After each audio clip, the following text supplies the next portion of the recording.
तेनाली राम का प्रयोग।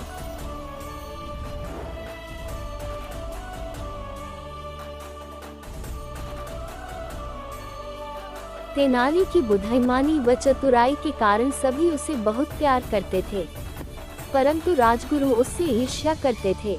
राजगुरु के साथ कुछ चापलूस दरबारी भी थे, जो उनके विचारों से सहमत थे। एक दिन सभी ने मिलकर तेनाली को अपमानित करने के लिए एक योजना बनाई। अगले दिन दरबार में राजगुरु राजा कृष्णदेव राय से बोले, महाराज, मैंने सुना है कि तेनाली ने पारस पत्थर बनाने की विधा सीखी है। पारस पत्थर जादुई पत्थर है, जिससे लोहा भी सोना बन जाता है। यदि ऐसा है तो राजा होने के नाते वह पत्थर प्रजा की भलाई के लिए मेरे पास होना चाहिए। इस विषय में मैं तेनाली से बात करूंगा, परंतु महाराज, आप उससे यह मत कहना कि यह सूचना मैंने आपको दी है। राजगुरु ने राजा से प्रार्थना करते हुए कहा। उस दिन तेनाली के दरबार में आने पर राजा ने उससे कहा, तेनाली, मैंने सुना है कि तुम्हारे पास पारस है।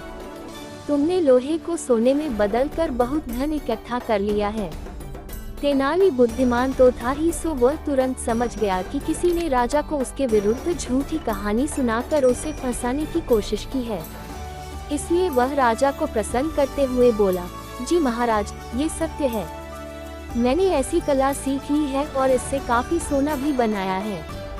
तब तुम अपनी कला का प्रदर्शन अभी इसी समय दरबार में करो। महाराज, मैं अभी ऐसा नहीं कर सकता, इसके लिए मुझे कुछ समय लगेगा। कल सुबह मैं आपको लोहे को सोने में परिवर्तित करने की कला दिखाऊंगा। राजगुरु व उसके साथी समझ गए कि तेनाली अब फंस गया है, लेकिन वे ये जानने को उत्सुक थे कि तेनाली राम इस मुसीबत से छुटकारा पाने के लिए क्या करता है। अगले दिन तेनाली गली के एक कुत्ते के साथ दरबार में आया। उस कुत्ते की पूंछ को उसने एक नली में डाला हुआ था। उसे इस प्रकार दरबार में आता देख हर व्यक्ति हंस रहा था, परंतु ये देखकर राजा क्रोधित हो गए और बोले, तेनाली, तुमने एक गली के कुत्ते को राजदरबार में लाने की हिम्मत कैसे की? महाराज, पहले आप मेरे प्रश्न का उत्तर दीजिए। क्या आप जानते हैं कि कुत्ते की पूंछ को कितने भी वर्षों तक एक सीधी नली में रखे, तब भी वह सीधी नहीं होती।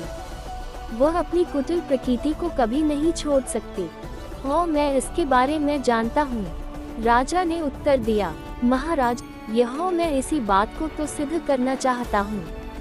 तेनाली राम बोला, अरे तेनाली, मूर्खों के समान बात मत करो। कुत्ते की पूंछ कभी सीधी हुई है जो तुम मुझसे पूछ रहे हो, बल्कि तुम जानते हो कि तुम इस कुत्ते की पूंछ को सीधा नहीं कर सकते हो, क्योंकि यह उसकी प्रकृति है। ठीक यही तो मैं आपको दिखाना चाहता हूँ और सिद्ध करना चाहता हूँ कि जब एक कुत्ते की पूंछ अपनी प्रकृति के विरुद्ध सीधी नहीं हो सकती, तो फिर लोहा अपनी प्रकृति को छोड़कर सोना कैसे बन सकता है। राजा कृष्णदेव राय को तुरंत अपनी गलती का एहसास हो गया। वह समझ गए कि उन्होंने बिना कुछ सोचे समझे राजगुरु की झूठी बातों पर आंख बंद करके विश्वास कर लिया। उन्होंने राजगुरु से तो कुछ नहीं कहा, परंतु तेनाली को उसकी चतुराई के लिए पुरस्कृत किया। राजगुरु व उनके साथी दरबारियों ने शर्म से झुका लिया, क्योंकि उन लोगों के लिए यही अपमान व दंड था। इसके बाद तेनाली राम के खिलाफ कुछ भी कहने की उनकी हिम्मत नहीं होती थी।